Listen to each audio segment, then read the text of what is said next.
All right, welcome back. Just going to do a quick video on this DX2547. This thing came in from one of our local sand pits in the area, and the girls were complaining that the volume wasn't working that great on it. So we checked that out, and the volume was very, very low, and kind of a common issue, not overly common, but it does happen. Okay.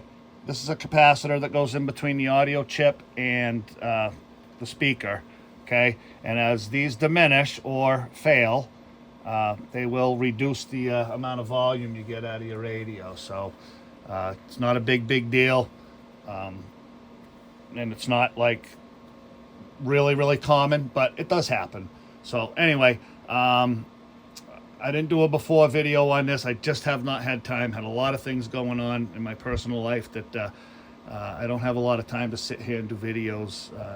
Try to get radios out and take care of my other shit that some of you definitely already know about. So just show you that she's right spot on frequency. Okay. Turn that mic gain down. No, she drifted out a little bit. They do drift out a little bit.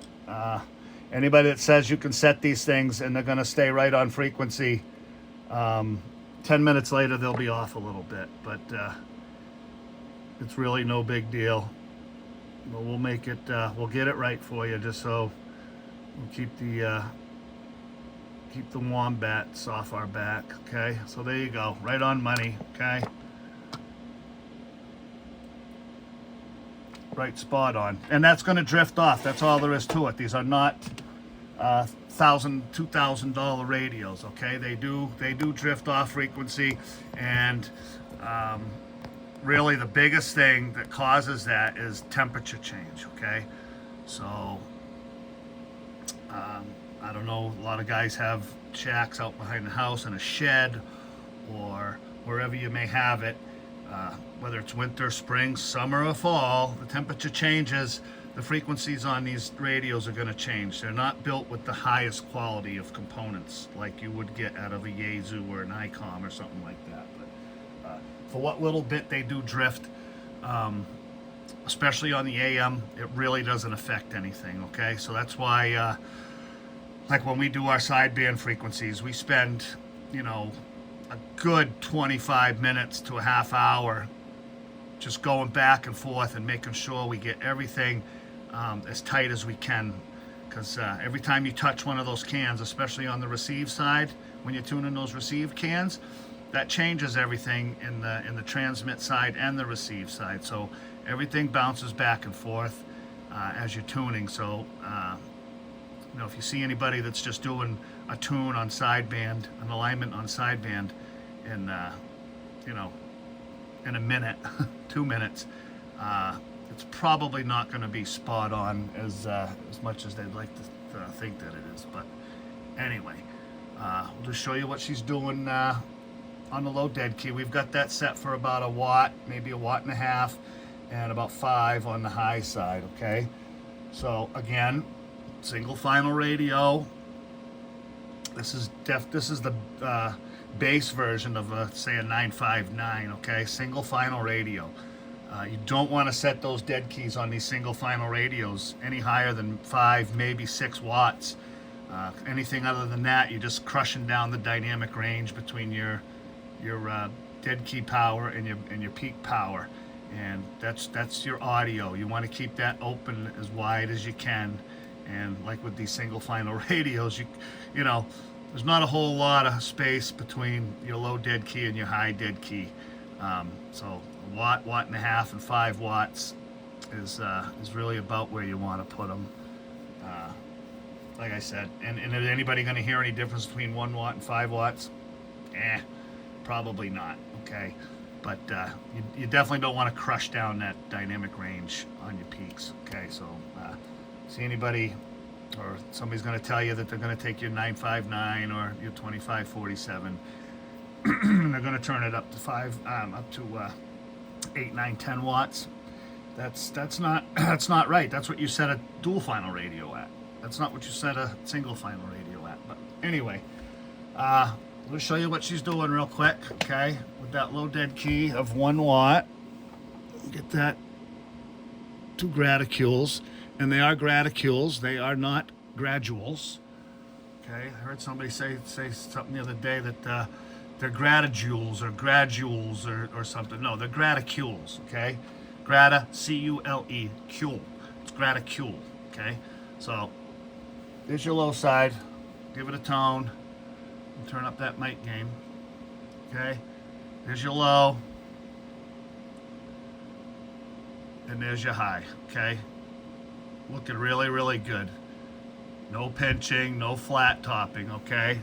Don't let anybody tell you that those are flat, because that's what some people try to do. It's so funny. Anyway, yeah, so there's that, okay? We'll just show you what she's doing for power. She's got some pretty good power. I was very surprised. You know, she's getting right up there about 25 watts on the high side. And a good 15 on the low. So we'll start off on the low. Got you that. Just a shade over 1 watt. Hello, breaker. Meter on the right is going to be a peak. Hello, audio check. 1 2 1 2. Breaker. So in between 15 and 20 on the low. And we'll put it up to the high. There's your 5 watts on high. Hello, breaker. Audio check. 1 2 1 2. Break. Audio breaker. So about 25 watts on the high side. Not too bad. Actually, that's actually pretty good for a little single final radio. Okay. Now we'll just show you what it sounds like on sideband. And like I said, that's it's a tedious job to get them sideband and get it right. Okay, anybody can get it close, but you got to get it pretty right. I think we got to do a pretty good job here. We got it coming in. We'll show you the power, show you what it sounds like. Now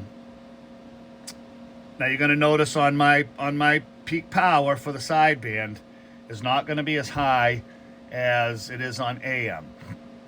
Reason being is when you bring that power of the sideband up too high, this is what blows finals out of a radio.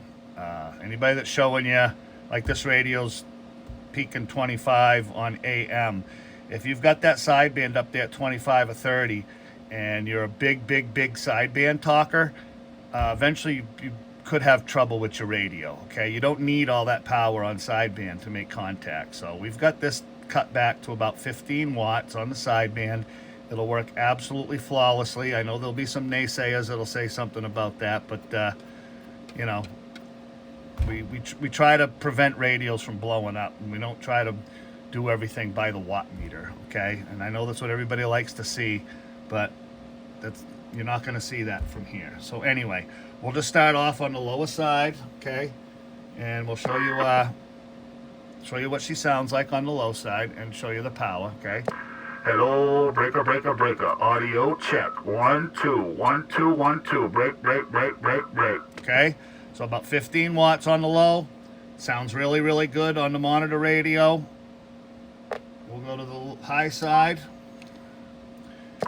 Hello, breaker. Audio check. 1 2 1 2 1 2 1 2. Okay, coming in nice and clean, very right on, spot on frequency. Okay, so what do we want to do now? We'll show you what it sounds like on the receiving end of the sideband.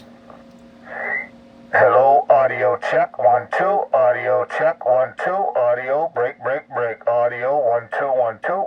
So that's upper, and now we'll go to the lower. Hello, audio check. 1 2. Audio breaker. Audio 1 1 1 1. Okay, so nice and clean, right on the money, and then we'll just do the AM just for the hell of it. Hello. That's on. That's AM. Hello, break. Okay. And again, AM on the transmit side. Hello, audio break. So anyway, yep, she come out real good. I'm sure they'll be happy with it. Like I said, it's just a base station that's in a sand pit, so they will not use that sideband ever.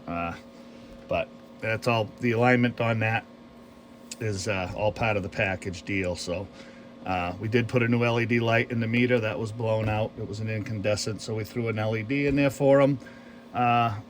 got it right on frequency, so good to go. Like I said, I'm not overly impressed with these radios, but they're not a bad little radio. There's a few things. The main thing really that I don't like about it is the dimmer doesn't really brighten up the frequency counter in the channel display all that great. But and most of the lights, like your SWR alert and your receive and transmit, they're tucked so far back in the radio, you have to just about be facing the radio, right straight on with the radio, to see them. So, but whatever, they don't. Like I said, it's going down to the girls in the sand pit, and they're not overly concerned with that. They just want to be able to talk to the guys and get their loads out of there. So, anyway, hope you enjoyed that. We got plenty more to come. Like I said, I'm really busy with a bunch of personal shit going on in my life right now, and I don't have a lot of time to be down here doing videos, especially. Okay, we are getting radios done, but I just don't have time to do the videos. So please, if you want to give us a call and send something up here and get it done. I am a little backed up. I'm not 10 months backed up. I would never claim that. I would never let myself get to that point. But I am a few weeks. So if you need anything done, 603-732-3175. Give us a call. I appreciate a call. I get a lot of people texting me, asking me questions, and then I tell them to call me, and they don't call. It's easier to discuss things over the phone than it is to discuss over text messaging and emails and Messenger, okay? I mean, feel free to message me, whichever form you decide to message on, but you know, if I ask you to give me a call, just give me a call, because there's sometimes there's more questions and answers that have to be asked that just can't be done over the messaging services. So anyway, that's that for that radio, and yeah, we got a couple more coming up this weekend, so we'll get those on the bench and show you what's going on, and catch you on the next one. Thanks for watching.